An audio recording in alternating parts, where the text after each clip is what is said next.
Hi everyone, welcome back to Diksha's education hub. आज के इस लेक्चर में हम स्टडी करेंगे अबाउट द पीजेंट्स मूवमेंट। तो इससे पहले हमने बहुत सारे रिवोल्ट, रिबेलियन सब चीज़ें पढ़ ली हैं, तो आई होप आपने पिछला लेक्चर देख लिया था। तो आज हम स्टार्ट कर रहे हैं पीजेंट मूवमेंट्स को। अब पीजेंट्स के जो प्रॉब्लम्स आ रही थी किसकी वजह से, रीज़न एक ही है, कौन? English east India company. English east India company से ही पीजेंट्स को भी प्रॉब्लम्स आने लगी, क्योंकि इनको बहुत फोर्सफुल तरीके से ईस्ट इंडिया कंपनी उनकी जो ज़मीन है जहाँ पे ये खेती कर रहे हैं उनसे बाहर निकाल रहे हैं। और अगर बाहर निकाल दिया फिर उसके बाद बोल रहे हैं कि हम आपको जॉब दे देंगे। उन्हीं की ज़मीन क्लेम कर रहे हैं ब्रिटिशर्स, फिर बोल रहे हैं हम आपको जॉब दे देंगे, एम्प्लॉयमेंट दे देंगे। और अगर आपको ज़मीन चाहिए तो लोन उठा लो हम ही से। लोन के साथ क्या दे रहे हैं? इंटरेस्ट दे रहे हैं, और इंटरेस्ट इतना ज़्यादा, जितना लोन नहीं लिया उससे ज़्यादा इंटरेस्ट देखने को मिल रहा है। आज के टाइम पे भी आपको ऐसी कंडीशंस नहीं देखने को मिलती। तो यहाँ पे क्या हो रहा है कि जो ब्रिटिशर्स हैं पीजेंट्स को प्रॉब्लम क्रिएट कर रहे हैं। तो पीजेंट्स अब ग्रीवेंसेस से सफ़र कर रहे हैं। क्यों कर रहे हैं? क्योंकि जो फोर्सफुल एविक्शन हो रही है इनकी अपनी ही ज़मीन से, और इनको जो हाई रेट ऑफ इंटरेस्ट देना पड़ रहा है ब्रिटिशर्स को, हायर पेमेंट्स की डिमांड कर रहे हैं ब्रिटिशर्स पीजेंट से, जिस वजह से जो कस्टमरी अमाउंट्स हैं और आपकी जो एक्सप्लॉयटेशन हो रही है, ब्लैकमेलिंग हो रही है, किसकी? पीजेंट्स की। कौन कौन कर रहा है? ब्रिटिशर्स तो कर रहे हैं। ब्रिटिशर्स के अंडर कौन हुआ करते थे? ज़मींदार्स। क्योंकि ब्रिटिशर डायरेक्ट तो इनसे बात नहीं किया करते थे, तो कौन किया करते थे इनसे? जो लोकल कोई बहुत अमीर इंसान हुआ करता था, जैसे ज़मींदार, या फिर जिनको मनी लेंडर्स भी आप बोल सकते हो। तो जो मनी लेंड किया करते थे, उधारी पे पैसा दिया करते थे। पुरानी अगर मूवीज़ अगर आप देखोगे, करण अर्जुन जैसे टाइमलाइन की जो मूवीज़ हैं, वहाँ पे आप देखते हो ना कि उधार दिया करते थे कौन? ज़मींदारी दिया करते थे। ज़मींदार कभी खुद नहीं आते थे आगे, ब्रिटिशर्स कभी खुद नहीं आते थे आगे। किसको आगे कर देते थे? ज़मींदार को। ज़मींदार किसके ऊपर मनी लेंडिंग किया करता था? पीजेंट्स को। जो भी रिटर्न आया करता था तो लमसम अमाउंट ज़मींदार को जाया करता था, और बाकी का जो पैसा होता था वो ब्रिटिशर्स को भी जाया करता था। तो यहाँ पे अब पीजेंट्स को प्रॉब्लम्स आ रही हैं। प्रॉब्लम आई, रिवोल्ट राइज होंगे, अपराइजिंग्स आएंगी। तो जैसे एक पीजेंट रिवोल्ट आप 1857 से पहले का पढ़ते हो, नर कैलबरिया अपराइजिंग। नर कैलबरिया अपराइजिंग जो है ये बंगाल वाले एरिया में आपको मिल जाएगी, और यहाँ पे कम्युनिटी जो इन्वॉल्व है वो मुस्लिम्स हैं। मुस्लिम्स का ये अपराइजिंग है। 1782 से लेके 1832 तक चलेगा। 1782 से लेके 1831 तक ये टाइमलाइन इसकी आ जाएगी। तो मुस्लिम जो टेनेंट्स हुआ करते थे ये हिंदू लैंडलॉर्ड्स के अगेंस्ट एक अपराइजिंग कर रहे हैं बंगाल वाले एरिया में under Titumir. Titumir was the leader of this Narkelberia uprising. कहाँ पे हो रहा है? फर्स्ट थिंग बंगाल वाले एरिया में। कौन कर रही है? मुस्लिम टेनेंट्स जो हैं वो कर रहे हैं। किसके अगेंस्ट कर रहे हैं? हिंदू जो लैंडलॉर्ड्स हुआ करते थे। और मेन लीडर कौन है? तो तितुमिर। तो ये कुछ पॉइंट्स हैं जो आपको ध्यान में रखने हैं। अब ये वहाबी मूवमेंट चल रही थी, याद करो, इस्लामिक रिवाइवल वाली लास्ट लेक्चर में ही देखी थी। तो ये भी क्या कर रहे हैं? एंटी ब्रिटिश सेंटीमेंट जो है उनको स्प्रेड कर रहे थे। तो नर कैलबरिया अपराइजिंग और वहाबी मूवमेंट ये दोनों एक दूसरे के साथ मिक्स हो जाती हैं। यहाँ पे देखो, ये थी आपकी Wahhabi movement. 1830s to 1850s का टाइम है, और यहाँ पे अगर टाइमलाइन देखोगे नर कैलबरिया की तो ये भी आ जा रही है इसके 30s और 1831, एक साल के लिए इन्होंने मर्ज किया। तो दैट वाज द नर कैलबरिया मूवमेंट। मुस्लिम्स ने करी किसके अगेंस्ट? हिंदू लैंडलॉर्ड्स के अगेंस्ट बंगाल वाले एरिया में, और जो मेन लीडर थे इसके वो थे तितुमिर। वहाबी मूवमेंट के लिए भी थोड़े से टाइम के लिए ये मर्ज हो जाते हैं, फिर बाद में एज अ वहाबी मूवमेंट ये फ्लरिश करेंगे। फिर आती है पागलपंथीज मूवमेंट। पागलपंथीज मूवमेंट भी कहाँ पे चल रही है? तो बंगाल वाले एरिया में। टाइमलाइन अगर देखोगे तो 1825 to 1850 तक का आएगा। तो ये जो पागलपंथीज में हैं, यहाँ पे पागलपंथीज ये किसका ग्रुप बना हुआ है? ये वेंडरर्स जो एक जगह से दूसरी जगह पे जाया करते थे। अब ये जो पूरी मूवमेंट है इसको ऑर्गेनाइज किसने किया था? तो करम शाह थे। करम शाह ने इस पूरी मूवमेंट को ऑर्गेनाइज किया था। तो कहाँ से कौन थे ये? हाजोंग और गारो ट्राइब के, from Hajong and Garo tribe. ये नॉर्थ ईस्टर्न वाला एरिया आ गया ना। देखो बंगाल है, यहाँ पे आगे नॉर्थ ईस्ट तो शुरू हो रहे हैं। तो गारो ट्राइब के मेन लीडर हुआ करते थे करम शाह। उन्होंने ये जो पूरा पागलपंथी मूवमेंट था इसको ऑर्गेनाइज किया। काफ़ी वायलेंट मूवमेंट था। और टीपू शाह हैं ये, ठीक है। ये भी क्या करते हैं? ऑपरेसिव ऑर्डर ऑफ ज़मींदार, उसके अगेंस्ट मूवमेंट को लीड करते हैं। ओवरऑल आप क्या देख रहे हो? यहाँ पे हम ये वर्ड नहीं यूज़ कर रहे कि इंग्लिश ईस्ट इंडिया कंपनी के अगेंस्ट था। यहाँ पे हम वर्ड यूज़ कर रहे हैं बार बार कि ज़मींदार के अगेंस्ट था। तो ये जो आपकी पीजेंट मूवमेंट थी ये किसके अगेंस्ट आएगी स्पेसिफिकली, ये आएगी आपके ज़मींदार्स के, क्योंकि एक चेन बनी हुई है प्रॉपर तरीके से। एक तो आपकी ईस्ट इंडिया कंपनी आ रही है, उन्होंने बहुत सारे अपने अंडर ज़मींदार्स किए हुए थे, या फिर मनी लेंडर्स बोल लो, और मनी लेंडर्स के अंडर कौन काम कर रहा है, पीजेंट्स काम कर रहे हैं। तो यहाँ पे ओवरऑल ये जो अप्राइजिंग्स होंगी ये ज़मींदार्स के अंडर होंगी, ठीक है। मिले हुए तो ब्रिटिश ईस्ट इंडिया कंपनी के भी हैं इनमें, ऐसे थोड़ी है कि वो बड़े अच्छे हैं, पर यहाँ पे जो वर्ड आप यूज़ कर रहे हो वो ज़मींदार यूज़ करोगे। तो जो पागलपंथी मूवमेंट है ये भी कहाँ पे हुई, बंगाल वाले एरिया में।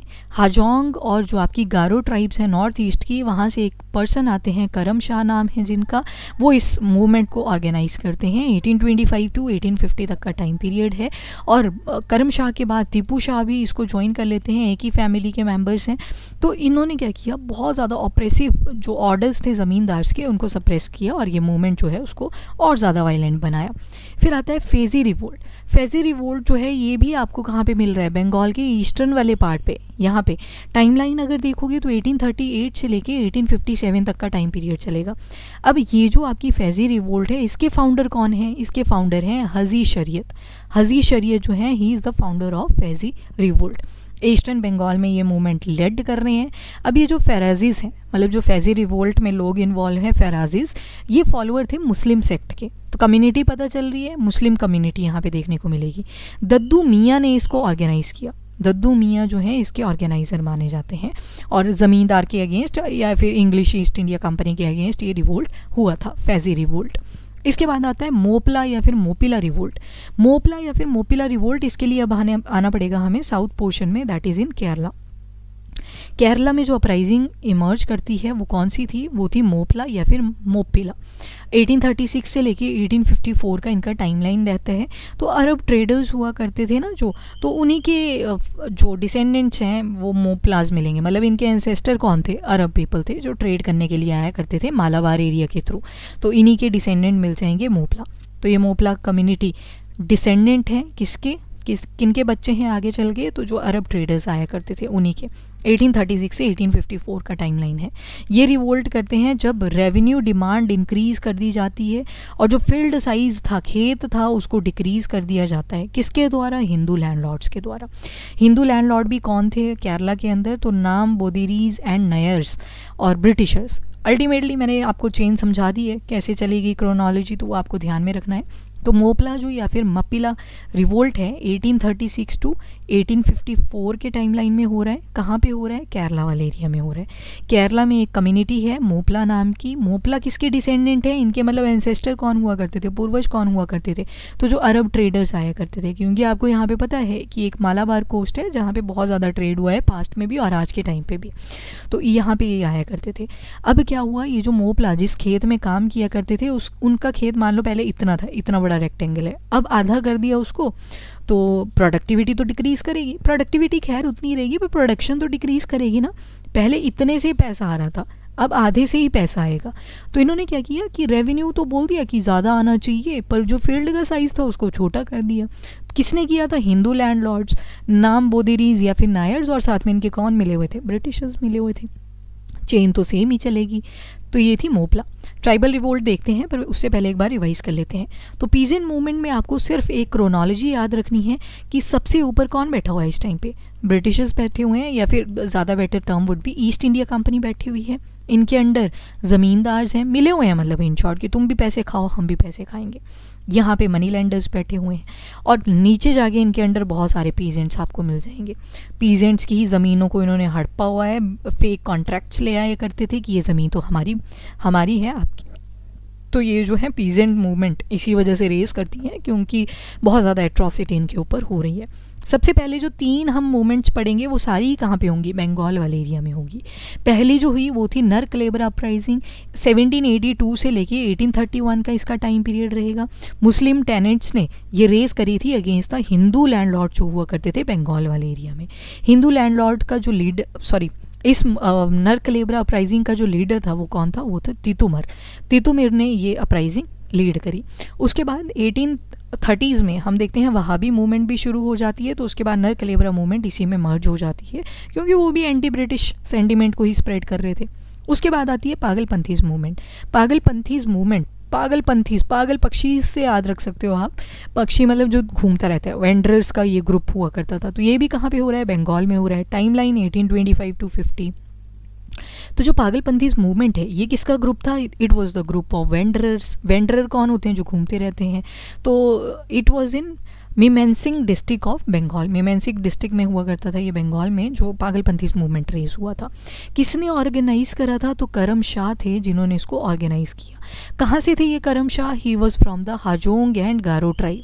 कौन कौन सी tribe, Hajong and Garo tribes, Hajong and Garo tribe से बिलोंग किया करते थे। वायलेंट मूवमेंट था काफ़ी ज़्यादा, और वायलेंट मूवमेंट बन जाता है बाद में करम शाह के साथ, जब कौन मर्ज हो जाता है, टीपू शाह मर्ज हो जाते हैं against the oppressive order of the zamindars. उसके बाद आता है Faizi revolt. Faizi revolt raise किया था फैज़ारीज़ ने। फैज़ारीज़ कौन सी कम्युनिटी हुआ करती थी, तो it was the Muslim community. ये कहाँ पे मिलेगा आपको, again eastern portion of Bengal में ज़्यादा मिल जाएगा। टाइमलाइन देखोगे तो 1838 to 1857 तक मिल जाएगा। कौन इसके मेन लीडर थे, तो हजी शरीयत। हजी शरीयत was the prominent leader of this particular movement. हजी शरीयत, अल्लाह जो इनका पूरा नाम था। तो मुस्लिम सेक्ट था, और दद्दू मियाँ ने ये रिवोल्ट ऑर्गेनाइज किया था, दद्दू मियाँ। और जो मुस्लिम सेक्ट था that was organise by the Dudu Miyan. और इन्होंने भी किसके अगेंस्ट ये रिवोल्ट रेज करा था, तो ये जो ऑपरेसिव पॉलिसीज़ चलाई थी ज़मींदार और इंग्लिश ने, वो उसी को सप्रेस करने के लिए। अब एक मूवमेंट आपको याद रखनी है जो कि केरला में हो रही है, मोपला। मोपला किसके डिसेंडेंट हैं, यानी कि कौन इनके पूर्वज हैं मोपलास के, तो अरब ट्रेडर्स हुआ करते थे। अब यहीं पे आके मोपला बस के केरला के अंदर, इनकी जो ज़मीन थी, इनके जो खेत थे, उनका साइज़ तो रिड्यूस कर दिया, पर अब चाहते हैं कि रेवेन्यू ज़्यादा है। तो इस वजह से जो रिवोल्ट रेज होता है उसको हम बोलते हैं मोपला या फिर मपीला रिवोल्ट। किसके अगेंस्ट, तो हिंदू लैंडलॉर्ड्स, जिनको केरला वाले एरिया में क्या बोल रहे हैं, नाम बदूरीज एंड नयर्स, और साथ में ब्रिटिशर्स हुआ करते थे। अब देखेंगे ट्राइबल रिवोल्ट के बारे में। तो अब ब्रिटिशर्स जो थे, अब ट्राइबल की पहले बात करते हैं। जब भी हम इंडिया को देखते हैं तो हम 3 हिस्सों में देख लेते हैं, एक तरफ ट्राइब आएगी, एक तरफ रूरल एरियाज़ आएंगे, एक तरफ अर्बन एरियाज़ आएंगे। अब ट्राइब पे अगर जाएं तो इनका जो लाइफस्टाइल है वो काफ़ी सिंपल है। सिंपल इन द सेंस कि आज भी पुराने तरीके से ये जीना चाहते हैं। इनका जो मेन सोर्स ऑफ सब्सिस्टेंस है वो फॉरेस्ट रहते हैं। जो भी फॉरेस्ट में प्रोड्यूस होता है वो हनी हो सकता है, वैक्स हो सकता है, या फिर खाने के लिए एनिमल्स आ जाएंगे, नट्स आ जाएंगे, फ्रूट्स आ जाएंगे। इन शॉर्ट फॉरेस्ट के अंदर जो भी चीज़ें बन रही हैं उसी के ऊपर ये डिपेंडेंट रहते हैं।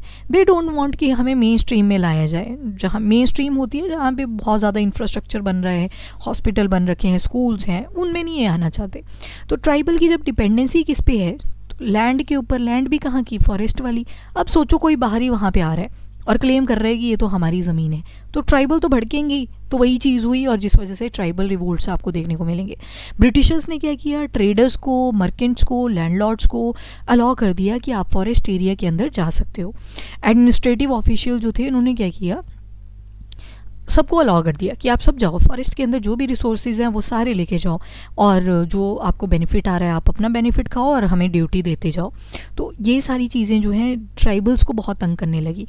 This was not welcome by tribals. Tribals नहीं चाहते थे कि कोई भी हमारी लाइफ स्टाइल में इंटरफेयर करें। तो इसी वजह से जो ब्रिटिशर्स थे, ये प्रॉब्लम ना आए कि ट्राइबल्स क्लेम करें कि ये फॉरेस्ट उन जल जंगल ज़मीन पे ये फोकस करते हैं, जल जंगल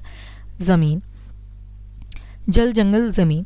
तो ब्रिटिशर्स फेक कॉन्ट्रैक्ट बना के ले आए कि ये जो ज़मीन है ये इस पर्टिकुलर, अब अपने नाम पे तो कर नहीं सकते थे, तो इस वजह से जो हिंदू लैंडलॉर्ड्स हुआ करते थे उनके नाम पे कर दी कि ये ज़मीन इस पर्टिकुलर पर्सन को बिलोंग करती है। तो ये जो लैंड राइट्स थे, सोशियो इकोनॉमिक फ्रेमवर्क था, ये पूरा का पूरा यहाँ पे भी डिस्टर्ब हो जाता है। फाइनली ट्राइबल्स जो हैं वो भी रिवोल्ट को रेज करते हैं। अब जो नई नई फॉरेस्ट पॉलिसीज़ आई, इसके मेन ऑब्जेक्टिव क्या थे, एम क्या थे, तो जो भी माइनर फॉरेस्ट प्रोड्यूसर्स हैं उनको यूज़ करना कमर्शियल पर्पस से। जैसे मान लो हनी है, वैक्स है, कितनी सारी चीज़ें बनती हैं इनसे, कंजप्शन करते हैं ना इनकी। टिम्बर ले लेते हैं, लकड़ियाँ ले लेते हैं। टिम्बर ऑल दो माइनर में इंक्लूड नहीं होता, बट स्टिल एग्जाम्पल के लिए फर्नीचर सारे ही टिम्बर से बन रहे हैं। तो यहाँ पे जो फोकस किया गया है वो है माइनर फॉरेस्ट प्रोड्यूस, मतलब टिम्बर को छोड़ दो बाकी सारी प्रोडक्ट्स आ जाएंगी माइनर के अंडर। इनको यूज़ किया जाएगा कमर्शियल पर्पज़ से। जो भी चीज़ें इनकी बनेगी ब्रिटिश में जाके बेची जाएंगी, या जो भी ट्रेडर्स आ रहे हैं उनको बेची जाएंगी पैसा कमाने के लिए। और दूसरा जो टैक्स बेस है उसको इंक्रीज़ करना, और ताकि जो ट्राइबल्स हैं वो कोऑपरेट करें विद द ब्रिटिशर्स। ठीक है, क्योंकि ट्राइबल्स इनकॉर्पोरेटिंग थे, मतलब उनको नहीं करना था कोऑपरेशन विद द ब्रिटिशर्स। अब ब्रिटिशर्स ने क्या किया, पैंतरा अपनाया दूसरा कि टैक्स ही बढ़ा देते हैं, फिर कैसे नहीं हमारे साथ कोऑपरेट करेंगे। तो दो मेन ऑब्जेक्टिव थे, क्या क्या, एक तो माइनर फॉरेस्ट प्रोड्यूस जो थी उसके ऊपर फोकस था कि उसको हम कमर्शियलाइज करेंगे, आगे चल के बेचेंगे, एंड दूसरी जो थी वो थी कि जो टैक्स बेस है उसको इंक्रीज़ करना। टैक्स बेस इंक्रीज़ करेंगे तो ये जो ट्राइबल अभी रेजिस्ट कर रहे हैं खुद ही हमारी टीम में आ जाएंगे। अब कौन कौन से रिबेलियंस आए, तो एक आए जैसे पहाड़ियाज रिबेलियन। टाइमलाइन अगर देखोगे तो 1778 का मिल जाएगा। ये भी इंडिजिनस इनहैबिटेंट थे, कहाँ के, राजमहल हिल्स के। यहाँ पे तो झारखंड वाले फोकस करे हैं, क्यों, क्योंकि जो झारखंड वाला एरिया ना, दिस वन, झारखंड में हुआ करते थे पहाड़ियाज। पहाड़ियाँ जो थी it was the indigenous community of Jharkhand. पर यहाँ पे एक वर्ड यूज़ किया है, राजमहल हिल। अब राजमहल हिल सिर्फ झारखंडी तक सीमित नहीं थी, इट वॉज इन उड़ीसा के ऊपर थोड़ा सा बिहार वाला पोर्शन, तो यहाँ तक फैली हुई थी राजमहल हिल्स। तो यहाँ से पता लग रहा है कि जो पहाड़ियाँ हैं वो कहाँ के हैं, झारखंड के। पर वर्ड एक और यूज़ हुआ है, राजमहल हिल। पर ये मत सोचना कि राजमहल हिल सिर्फ झारखंड के अंदर मिलेंगी, दे आर स्प्रेड। हिल थोड़ी, हिल की कोई बाउंड्री थोड़ी होती, तो ये बिहार में भी मिलती है, आपको उड़ीसा वाले एरिया में भी मिलती है। पर यहाँ पे जो पहाड़ियाज़ की अगर बात करेंगे तो ये कहाँ पे मिलेंगे हमें, झारखंड के अंदर। झारखंड में पहाड़ियाज़ हुआ करते थे, इंडिजिनस थे यहाँ के, पहले से यहीं पे इनके एंसेस्टर भी रहते आ रहे हैं। तो 1778 में एक रिबेलियन आता है, नाम है पहाड़ियाज़ रिबेलियन। और आज के टाइम पे कहाँ पे लोकेटेड है, झारखंड वाले एरिया में। नए लॉज बना दिए गए जिस वजह से जो लैंड राइट्स थे वो आउटसाइडर्स को दे दिए। जो बाहर से लोग आ रहे, चाहे वो ब्रिटिशर्स हैं, हिंदू लैंडलॉर्ड्स हैं, ट्रेडर आ रहे हैं, उनको ज़मीन के राइट्स दे दिए जा रहे हैं। तो नए लॉज दिए जा रहे हैं, जिस वजह से जो पहाड़ियाज़ हैं वो कन्फ्रंटेशन, लड़ाई करने के लिए आ जाते हैं ब्रिटिशर्स के साथ। वैरन हेस्टिंग इस टाइम पे आ चुके हैं और इन्होंने बोला दामिन ए को ही फॉरेस्टेड ट्राइबल लैंड, ये वर्ड यूज़ कर दिया और इस नाम पे कॉन्ट्रैक्ट बनाए जाने लगे और जो बाकी लैंडलॉर्ड्स हुआ करते थे उनको असाइन कर दिया। तो इसी वजह से पहाड़ियाज़ जो कहाँ पे थे, झारखंड वाले एरिया में थे। और ब्रिटिशर्स को कौन लेड कर रहा है इस टाइम पे, वॉरेन हेस्टिंग। तो इन्होंने कॉन्ट्रैक्ट का नाम रखा, लैंड को क्या बोल दिया, दामिन ए को ही, कि जो फॉरेस्टेड ट्राइबल लैंड्स हैं इनकी एक तरह से ऑक्शन लगा दी। तो ये हुआ पहाड़ियाज़ रिबेलियन के टाइम पे। एक आता है चुआर अपराइजिंग। चुआर अपराइजिंग जो है ये आपको बंगाल वाले क्षेत्र में मिलेगी। अब यहाँ पे हो रही है चुआर अपराइजिंग। टाइमलाइन क्या है, 1766 से 1816 का टाइमलाइन है चुआर अपराइजिंग का। 1766 टू 1816 का टाइमलाइन है। तो ऑल्सो नोन है जंगल महल रिवोल्ट। जंगल महल रिवोल्ट भी किसको बोला जाता है, तो चुआर अपराइजिंग को ही बोला जाता है। यहाँ पे जो चुआर्स थे बंगाल के, इन्होंने बहुत सारे आर्म अटैक्स करे, यानी कि अब इन्होंने भी वेपन्स उठा लिए थे। इनकी जो इकोनॉमिक कंडीशन थी बहुत ज़्यादा डिटीरिएट कर चुकी थी, डिक्रीज़ कर चुकी थी। क्यों, क्योंकि ब्रिटिशर्स ने इनके ऊपर भी नए नए टैक्सेस इंप्लीमेंट कर दिए थे, जो कि एक प्राइमरी रीज़न था चुआर अपराइजिंग का भी। ज़्यादा जो सिग्निफिकेंट फेज़ आपको रिवोल्ट का देखने को मिलेगा दैट वाज अंडर द दुर्जन सिंह। जब दुर्जन सिंह इसको लीड कर रहे थे चुआर अपराइजिंग को, दुर्जन सिंह 1798 में अगेंस्ट द ज़मींदार ऑफ रायपुर। ये ज़मींदार ही थे खुद भी एक, पर इनको भी ठीक नहीं लगा कि ये जो इतना ज़्यादा हाई टैक्स रख दिया हुआ है ब्रिटिशर्स ने, दैट वाज नॉट गुड। तो चुआर अपराइजिंग में एक अच्छी चीज़ हमें क्या देखने को मिल रही है कि जो दुर्जन सिंह थे वो अपने आप भी क्या थे, एक ज़मींदार थे, और इनको ये जो पॉलिसी थी हाई टैक्सेस की ये अच्छी नहीं लगी थी। तो he also participated with the Chuar people. इसके बाद आती है कोल म्यूटिनी। कोल म्यूटिनी पे जाते हैं, पहले इन दोनों को रिवाइज कर लेते हैं।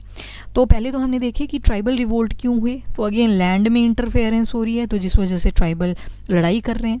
ऑब्जेक्टिव क्या था इन नई फॉरेस्ट पॉलिसीज़ का, ये पॉलिसीज़ बनाई किसने है, ब्रिटिशर्स ने बनाई हैं इंडीड। तो यहाँ पे पहला जो रीज़न था वो ये था कि जो माइनर फॉरेस्ट प्रोड्यूस है उसको कमर्शियलाइज करना, बाहर जाके बेचना, और जो टैक्सेस हैं उनको इंक्रीज़ कर देना ताकि जो ट्राइबल सोसाइटी है वो प्रॉपर तरीके से कोऑपरेट करे अलॉन्ग विद द ब्रिटिशर्स। सबसे पहले जो रिवेलियन हुआ वो झारखंड वाले एरिया में हुआ, 1778 का टाइमलाइन है। झारखंड में जो कम्युनिटी है नाम है पहाड़ियाज़, तो इन्होंने ये रिवेलियन रेज करा। राजमहल हिल्स जहाँ पे लोकेटेड है वहीं पे झारखंड वाले रीजन में, तो वहाँ पे ये रहा करते थे। तो यहाँ पे हुआ क्या था कि लॉज बना दिए, जैसे दामिन ए कोही। दामिन ए कोही का मतलब था कि forested tribal land. Warren Hastings कहते हैं कि ये ज़मीन जो है ये अब आउटसाइडर्स को भी दी जाएगी। तो इस वजह से पहाड़ियंस ने क्या किया, रिबेलियन क्रिएट कर दिया अगेंस्ट द ब्रिटिशर्स। फिर आते हैं चुआर अपराइजिंग। चुआर अपराइजिंग के लिए आपको जाना पड़ेगा बंगाल वाले एरिया में। चुआर अपराइजिंग इतनी डेंजरस थी, इन्होंने आर्म्स ही उठा लिए, वेपन्स उठा लिए थे। टाइमलाइन बहुत लंबा है, 1766 टू 1816 तक का मिल जाएगा। इसी चुआर रिबेलियन को ही और क्या बोला जाता है, जंगल महल रिवोल्ट भी बोला जाता है। ये तो इनकी जो इकोनॉमिक कंडीशन थी बहुत ज़्यादा डिस्टर्ब कर चुकी थी, बहुत ज़्यादा डिटेरियोरेट कर चुकी थी। क्यों? क्योंकि ब्रिटिशर्स ने यहाँ पे हाई टैक्सेस इंप्लीमेंट कर दिए थे, नए नए टैक्सेस इंप्लीमेंट कर दिए हैं, जिस वजह से इनके पास अपने पास कुछ बच ही नहीं रहा है। और इसके बाद तो हद तो तब हुई इस अपराइजिंग में जब दुर्जन सिंह हुआ करते थे, जो कि खुद भी एक ज़मींदार थे रायपुर वाले एरिया के। रायपुर रीजन के दुर्जन सिंह वॉज ज़मींदार। तो इनको भी लगा जो ब्रिटिशर्स की पॉलिसी है दैट इज़ वेरी ब्रूटल, इससे तो इकोनॉमिक कंडीशन बचेगी नहीं, कुछ नहीं, ना सिर्फ अपनी कम्युनिटी में पर बाकियों की भी। तो उस केस में जो चुआर अपराइजिंग आपको देखने को मिल जाती है। अब आती है कोल म्यूटिनी। कोल म्यूटिनी जो कोल ट्राइबल्स थे, अगेन 1831 में आपको मिल जाएगा ये CNP वाला एरिया, छोटा नागपुर, ये वाला छोटा नागपुर प्लेटो जिसको बोलते हो आप, दिस वन। तो छोटा नागपुर प्लेटो ये झारखंड वाला एरिया आ जाएगा, छत्तीसगढ़ वाला एरिया आ गया। यहाँ पे कोल्स हुआ करते थे। अगेन ट्राइबल पीपल हैं, आउटसाइडर जो है उनको अलाउ कर दिया गया है 1831 के अंदर कि आप जाओ CNP छत्तीसगढ़ वाले एरिया में भी इंटरफेरेंस करो। झारखंड का कुछ हिस्सा आता है बट मेनली छत्तीसगढ़ का ही रहता है। तो छत्तीसगढ़ वाले एरिया में जो जिसको छोटा नागपुर प्लेट्यू भी बोलते हैं, CNP, फुल ऑफ रिसोर्सेज। तो फुल ऑफ रिसोर्सेज तो रिसोर्स इक्वल टू पैसा, ठीक है। ब्रिटिशर्स ने देख लिया अरे बड़े सारे रिसोर्सेज हैं, पर ट्राइबल लोग ही बड़े ज़्यादा इन्वॉल्व हैं, ट्राइबल्स को निकालना पड़ेगा तब जाके हम यहाँ से रिसोर्सेज ले सकते हैं। तो सोचो अब यहाँ पे कोल तो ऑलरेडी रह रहे हैं, इंडिजिनस लोग हैं CNP के, छोटा नागपुर प्लेटू के। तो यहाँ पे जब ये आते हैं तो कौन सी म्यूटिनी आती है, कोल म्यूटिनी आ जाती है। यहाँ पे भी खूब सारी लड़ाइयाँ होती हैं। कोल म्यूटिनी को लीड किया था बुड्ढो भगत ने, बुड्ढो भगत, ठीक है, कोल म्यूटिनी। तो कोल म्यूटिनी इस तरह से होती है। CNP वाला एरिया जो था काफ़ी ज़्यादा इम्पैक्टेड था। जो रिबेल्स थे ये बहुत सारे मारे जाते हैं और कईयों को तो जला दिया जाता है। अराउंड 1000 आउटसाइडर जो थे उनको जला दिया गया था। अब आती है, एक बार रिवाइज कर लो, कोल म्यूटिनी हमने देख लिया छोटा नागपुर प्लेटू वाले एरिया में हो रही है, और यहाँ पे जो अगेन आउटसाइडर्स हैं उनको अलाउ कर दे रहे हैं ब्रिटिशर्स, जिस वजह से ये हो जाती है। और मेन लीडर दिखेंगे आपको बुड्ढो भगत। हो एंड मुंडा अपराइजिंग, मुंडा के नाम से आपको एक बहुत प्रोमिनेंट पर्सनालिटी भी ध्यान रखनी है, बिरसा मुंडा। बिरसा मुंडा को एक टाइटल भी दिया था उलगुलान का। उलगुलान का मतलब होता है ग्रेट टमल्ट, जो बहुत ज़्यादा डिस्ट्रक्शन कॉज कर सकता है। और इनको धरती अब्बा भी बोला जाता है। तो ये 2-3 टाइटल्स हैं इनके, वो ध्यान रखोगे आप, धरती अब्बा। खैर, हो एंड मुंडा अपराइजिंग कैसे कैसे हुई इनके बारे में डिटेल में देख लेते हैं। 2 फेजेस में होती है। टाइमलाइन क्या है, 1820 टू 1837। सबसे पहले आते हैं राजा और प्रभात। राजा और प्रभात ने क्या किया, जो हो ट्राइब थी उनको असेंबल किया अपने साथ, ताकि जो भी सिंहभूम है, इनकी जो ऑक्यूपेशन है, इनको छीन सके। तो सिंहभूम को क्या, सिंहभूम की जो ऑक्यूपेशन है उसको छीनने के लिए जो राजा और प्रभात हैं इन्होंने होट ट्राइब को असेंबल किया। That was the first phase. दूसरे फेज में 1831 का टाइमलाइन आ जाता है। हो ट्राइबल जो हैं दोबारा से एक रिबेलियन ग्रुप बना लेते हैं। इस बार ये जो मुंडाज है ना, छोटा नागपुर प्लेटो, छोटा नागपुर प्लेटो वही छत्तीसगढ़ वाला जहाँ पे कोल भी आपने देखे, बट ट्राइबल के साथ बहुत कम कॉन्फ्लिक्ट देखने को मिलता है अनटिल और अनलेस वो अपने अपने हिस्से में रह रहे हैं। तो दूसरी यहाँ पे ट्राइब है मुंडा। अब फाइनली हो ने किसको ज्वाइन किया, मुंडा ट्राइब्स को, ताकि ये जो नए इंट्रोड्यूस रेवेन्यू पॉलिसी हैं बाय द ज़मींदार या फिर यूं कह लो ब्रिटिशर्स के द्वारा, और ये जो बंगालीज इस रीजन के अंदर, छोटा अब बंगाल तो इस तरफ है ना, ये लोग इधर एंट्री कर रहे हैं। क्यों कर रहे हैं, ताकि रिसोर्सेज के ऊपर क्लेम कर सकें। बंगाल में इस टाइम पे डोमिनेटिंग कौन है, बंगाल में इस टाइम पे ईस्ट इंडिया कंपनी डोमिनेटिंग बैठी हुई है।